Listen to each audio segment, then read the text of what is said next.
Now I've been in front of the camera in a hot minute. That was my 2019, as far as YouTube is concerned. Yeah.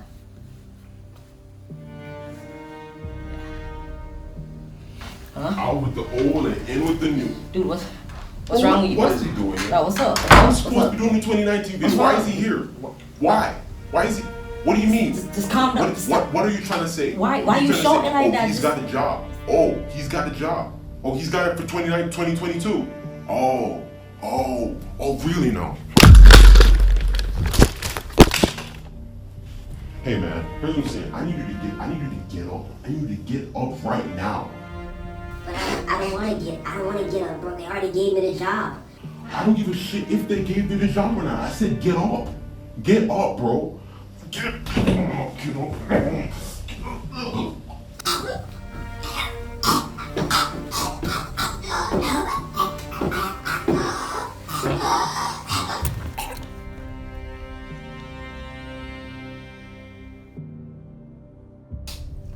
Okay, let's start shooting. Let's go.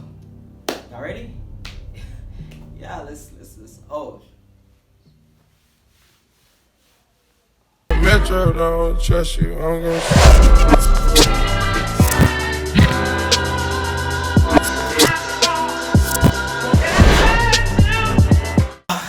So yeah, let's sorry for that interruption.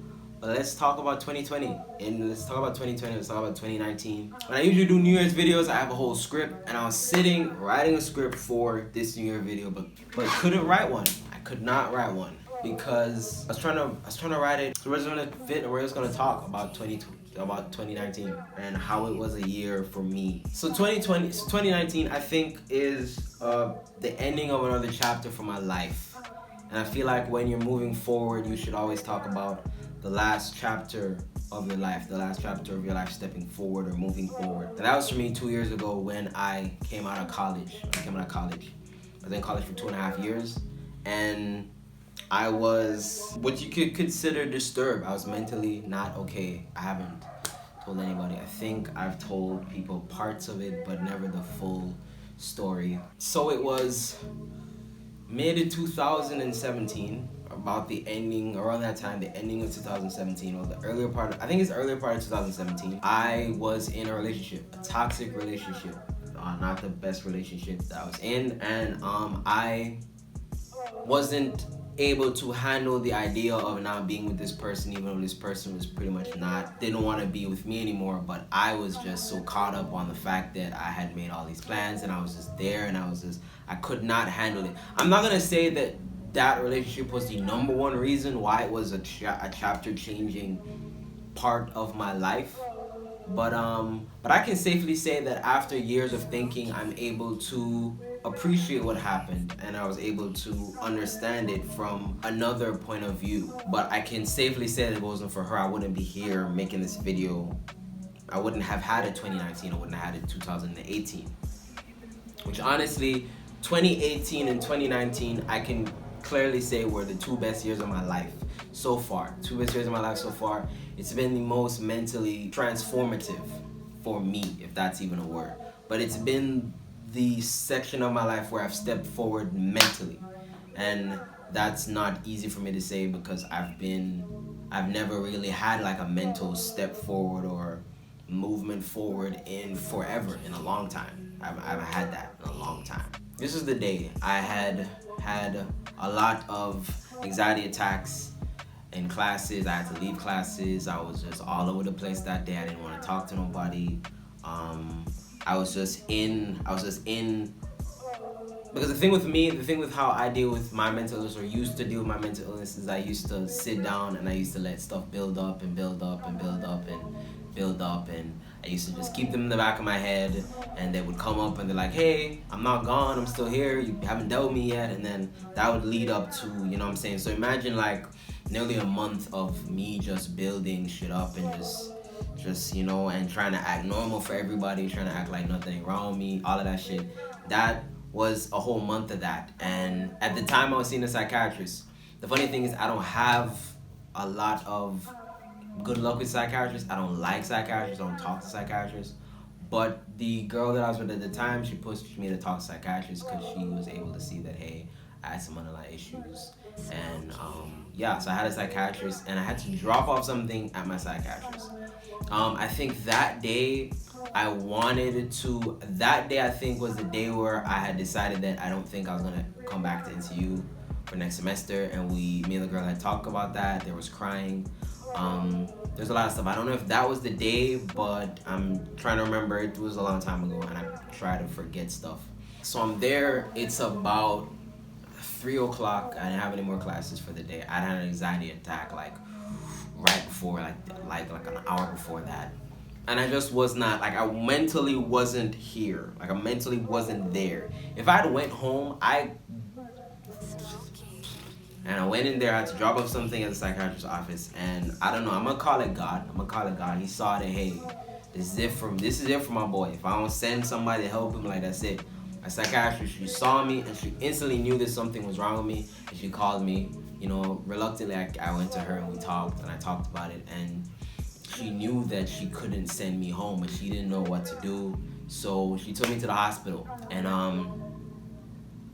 don't know, when a lot of people are saying that Kanye is, I don't want to bring Kanye into this, but when a lot of people say Kanye's whole mental thing is fake and, oh, they didn't take him to no hospital and did nothing. And the main reason why I was so sympathetic and so understanding is because I've been in that situation, like, hands-on.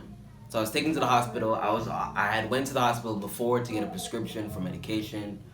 And when you do that, you gotta go through a psych evaluation or whatever. And they wanted to admit me then, but I was very reluctant to the whole idea. Didn't want to be admitted. And they had came and they had talked to us. And then they let me go. But second time, the same person saw me and she was like, hey, I'm gonna admit you. Now, I don't do well outside of my comfort zone. I do, when I say comfort zone, mentally I don't do well outside of my own space. I don't like being outside of my own space for too long. I don't like it unless I have like an anchor, like something that helps me settle into a new environment. That can be technology or a person for me. And keep in mind, me and the person at the time who was supposed to be my anchor and whatever, she was taking time for herself. She was trying to, she didn't want anything to do with me at the time, and I was just there. So I got admitted. Now, the thing about it is you don't really have a say. You don't have a say in the matter. You can't control what's happening.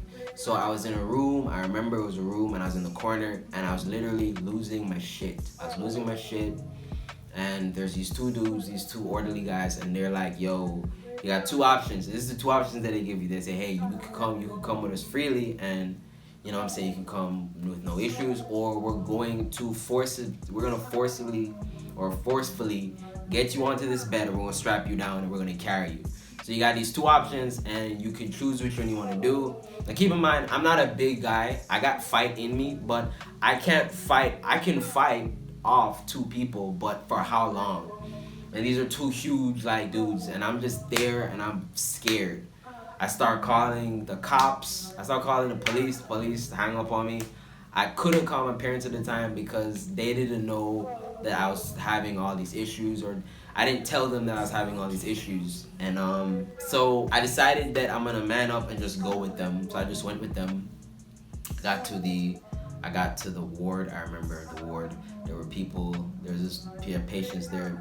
There's this one guy who was screaming. There was another guy who was walking all over the place. There was another dude just laying there doing nothing.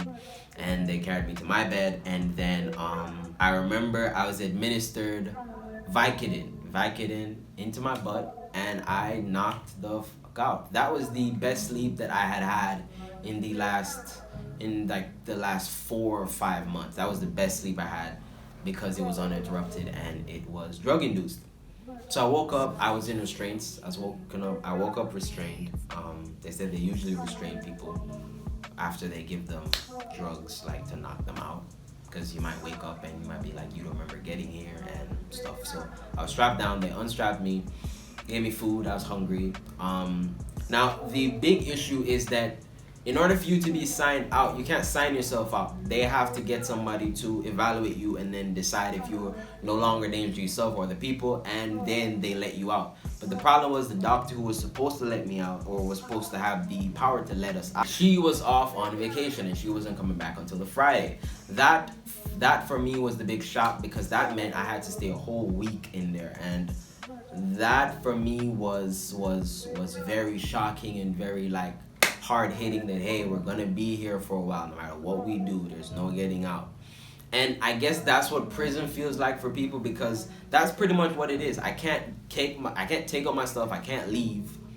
All I gotta do is just stay here, stay in this ward that's pretty much like a cell. We got other cellmates. It's pretty much what it is. It felt like prison for me, and it felt like prison. I consider my brother Mikhail. I told him, hey, can you get me some stuff? Give me some stuff. I'm in this hospital and I'm scared. So he gets me some stuff from my house, and he comes by and gives me my stuff. So carries me fresh clothes, some sheets, simple stuff. What really was shocking for me is the whole thing is I didn't tell a lot of people that I was in the hospital. I didn't tell a lot of people. But nobody who I told visited me. Mikkel was the only person that came to see me. Everybody else just did not come. And at the time and a couple months afterwards, I was very upset at those people that didn't come to see me at all. But after a while, I accepted it to the fact that, hey, nobody owes me shit. When I say that the showers that they had there was disgusting, I didn't bathe for a whole week. I didn't bathe for the whole week that I was there. I was there from the Sunday to the Friday. I didn't bathe. I was afraid. There was random people just going in their shower and they come out naked. They're in there naked, and it's like a stand-up shower type situation. It's like a little pipe, and you gotta.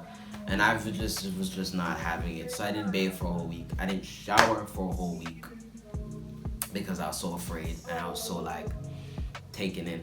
I don't know. I'm gonna honestly think that there was a huge mental reconstruction in that with those 5 or 6 days that I was just there alone with my thoughts, by myself with this medication. Because after that was done, I pretty much changed a lot of stuff.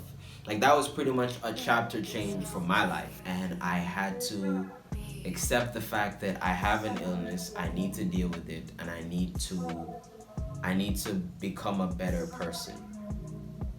And that's what these 2 years have been about. I've been becoming a better person with myself.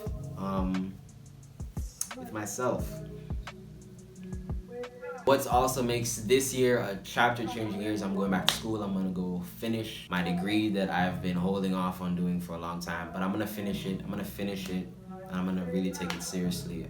There's some other stuff in the works. Something that I should also say is my girlfriend that you guys have seen, well, I can't really call her my girlfriend anymore, but the girl that Janive, me and her broke up, so I'm no longer in a long distance relationship. I'm no longer in a relationship. And this is why I know that this chapter of my life has been me stepping forward or moving forward as a person mentally is, I haven't really had any suicidal thoughts. I'm still doing what I do.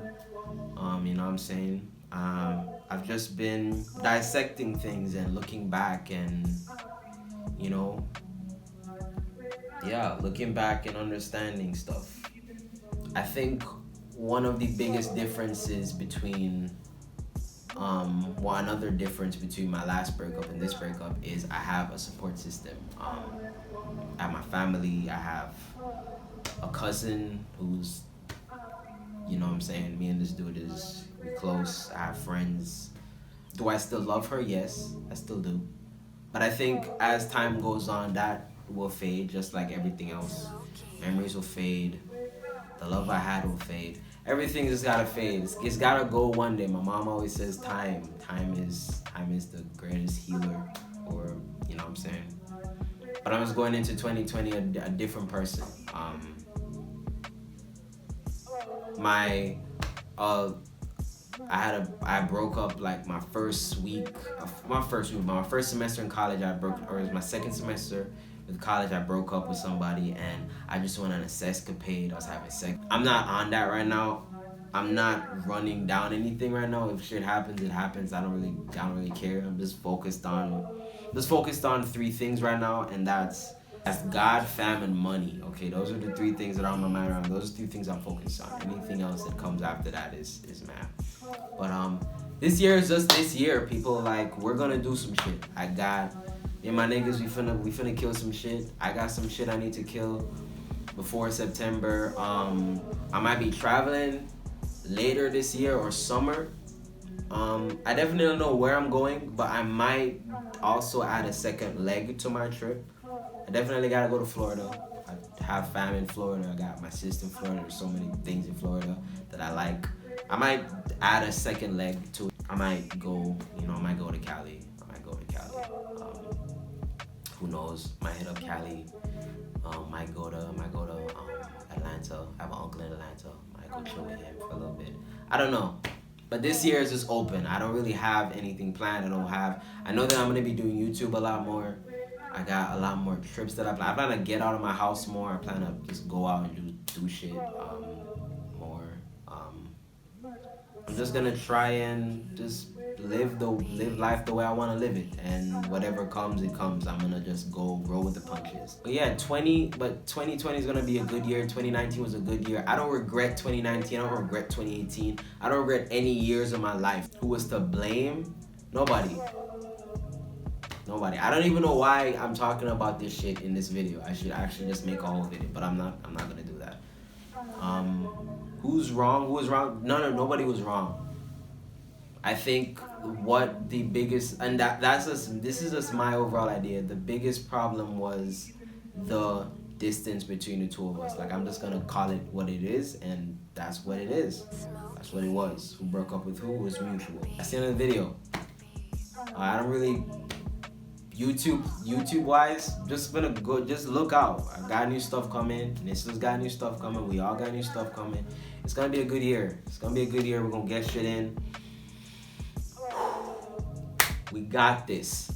And that story, I want everybody to understand that story, one of the main reasons why I made that change is because I saw how bad it can get when you leave things undealt with, and how messed up you can get. Cause there was dudes in there that have been there multiple times. They've been arrested multiple times. They've been carried there. They have beds for them. They know exactly where to put them. Everything. And I just decided in that moment that I did not want to get to that point.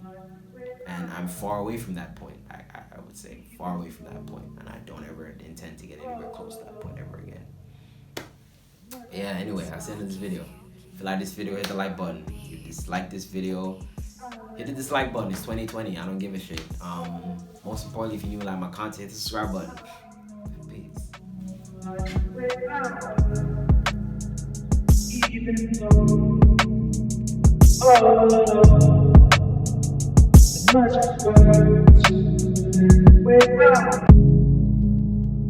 I let go.